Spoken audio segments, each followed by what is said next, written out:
Hey, assalamu alaikum.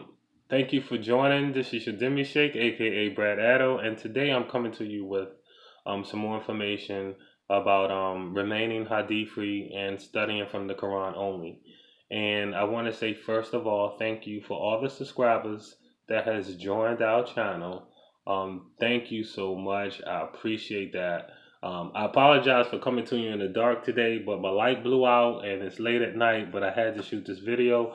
I said, inshallah, I just want to get this off my chest. And hopefully, anyone that you know that's, got questions and trying to become hadith free, let them know that, we are a community growing. And let's just get it rolling.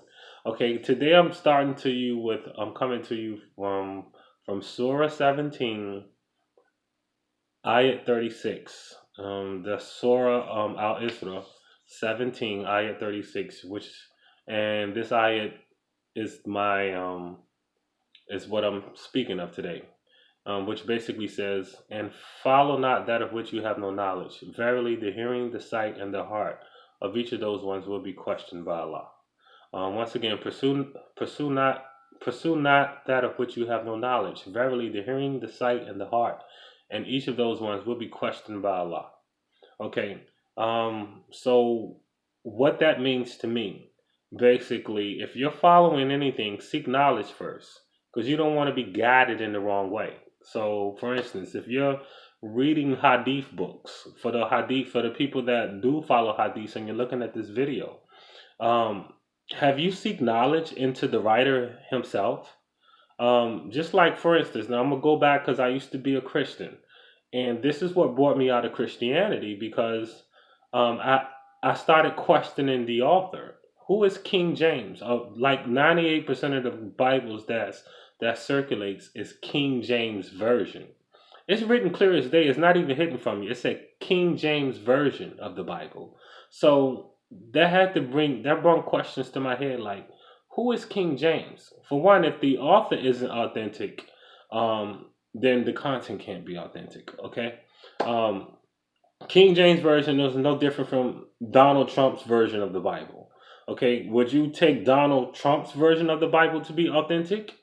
No, you wouldn't. What is Donald Trump? He's just the ruler of his people. So King James version of the Bible, it's no different. He was just the ruler of his people. And then I started investigating who he was. He's not a prophet. He's not a Messiah. He's not a Sahaba. He's not a disciple. He's not anything. He's just some guy that wanted to rewrite the Bible because he wanted to control his people. Sounds familiar? So anyway, I investigated him, and after further research, I realized that the Bible came together in 1611, the King James version. So I questioned, like, okay, well, what version was it before King James? If it was King James version after 1611 up until present time, what version was it before then? And after extensive research, I'm sorry, it wasn't even extensive. You can clearly see that it was written maybe like 5 or 6 times. It looked like they were just competing that who can write the better Bible. It wasn't about translations were wrong or interpretations were wrong. It looked like it was just competing who could write a better Bible. So the Bible was already rewritten in other versions, maybe like 3 or 4 times before King James actually put his trademark on it. Okay, and stay away from versions. Okay, moving forward out of Christianity into Islam, which has brought me to Islam because I had to research the Quran too. Because for one, the Quran is only translated by, which is completely different from version and translated. You can say adios. Adios means goodbye in English. Adios means goodbye in Spanish. It's the same thing. It's translated. Okay. Como esta? How are you? Okay. These are just basic. That's a translation. Okay. Um, with that being said, what Allah says, do not follow that which you have no knowledge. So I started questioning who is Bukhari. Okay, I read all these hadiths, but where's the source of this? The source is coming from Sahih Bukhari, Sahih Muslim, and Sahih Tirmidhi, and maybe two or three other writers. So you have to question. Let's just pick one, because don't get caught up in the content. See, is the source authentic first? The source. Let's just stick with Bukhari. It's Sahih Bukhari. Who is Bukhari? Okay, you look him up. For one, he's Persian, so he's not from Mecca or Medina. Was he a Sahaba? He came. These hadiths were started being collected 200 years later, after Prophet Muhammad, peace and blessings upon him, passed away. So you mean to tell me there? So in the meanwhile, um, he just collected these hadiths out of nowhere. Okay, basically. And you could say, oh, he did all this and this and that, this and that, this and that, but notice none of the Sahabas had any hadiths. You don't see any hadiths from Bilal. You don't see any hadiths from Abu Bakr, who everybody talks about Abu Bakr as being one of the best Sahabas, and none of the other Sahabas as well, because they were forbidden to write anything. Okay, but anyway, he's from Persia, Bukhari. We're going back to Bukhari. He's from Persia. 200 years later, he starts collecting, supposedly collecting, and collecting all these hadiths of the Prophet. Why? Didn't he read in Surah 49, ayat 6? You know, these are the verses we reveal unto you. After the hadith of Allah, which verses will they follow? Didn't he read that? Because if he would have read that, he would have stopped right then and there. But he didn't read that. The source of the hadiths aren't authentic. Okay, research every one of them. Okay, you will find out that they aren't authentic.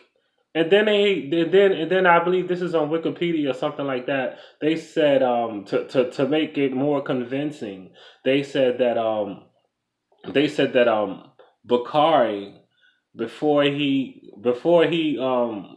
I guess compilated whatever he did, put them in a book form. Who knows? They say he made Salah before he pursued to collect the hadiths. They say he made Salah before he, put the hadiths together. So that makes it authentic, because he made Salah, he made wudu, and he made Salah before he continued. Okay, you can believe that.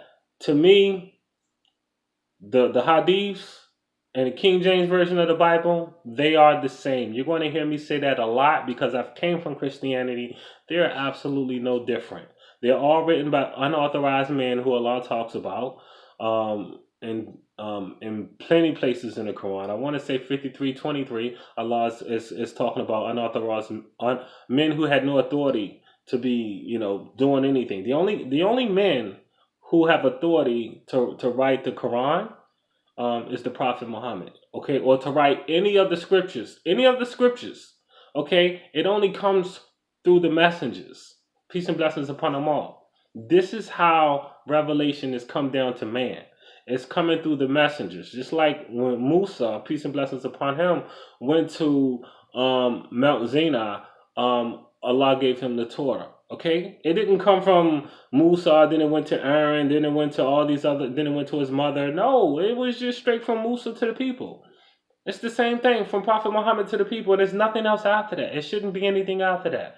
Allah forbid all these other books. And so once again, this is basically what I'm talking about in this ayat. And follow not that of which you have no knowledge. Verily, the hearing, the sight, the heart, and those all will be questioned.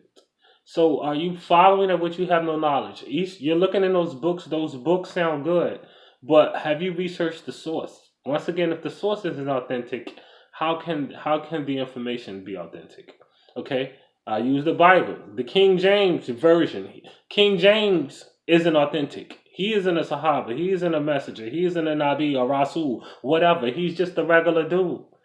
If he isn't authentic, if he isn't authorized to write the Bible, then how can we follow him? How can we take his version as a truth? And what version was it before his? Same thing with Bukhari and Sahih Muslim. Okay, if they are unauthorized men, because Allah said most men will lead you astray. And most men are leading us astray. We got 97, probably 98% of these mosques, okay, they're teaching khutbahs of supposedly what the Prophet said. And I mean, come on. I mean, they aren't even following their own stuff. I mean, they aren't shaking your hands, and they're looking at you all crazy. They're trying to correct you. Nobody wants to be in a masjid where people is correcting you. You can't even make salah without somebody asking why you're making prayer like this. Anyway,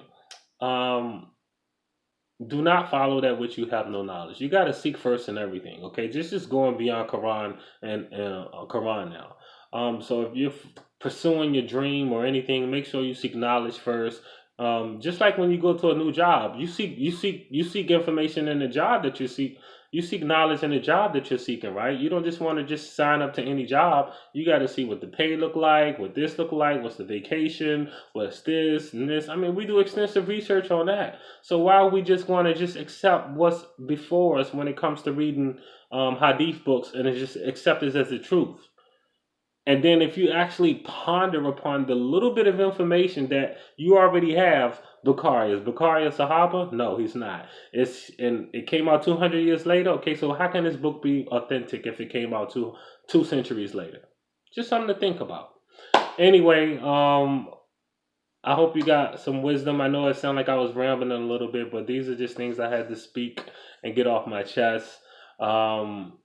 Please stay tuned. If you got any comments, please leave your positive comments below. I'll make sure I respond back. Do what needs to be done. Stay tuned. I'm coming out. I want everybody to participate who wants to participate. I need your testimony of what brought you from Hadith to Quran only. And I'm going to put this in book form so we can actually spread this among our ummah. And I'll give you an example, okay? Just stay tuned for a link within the next week, okay? Inshallah. And as always, assalamu alaikum.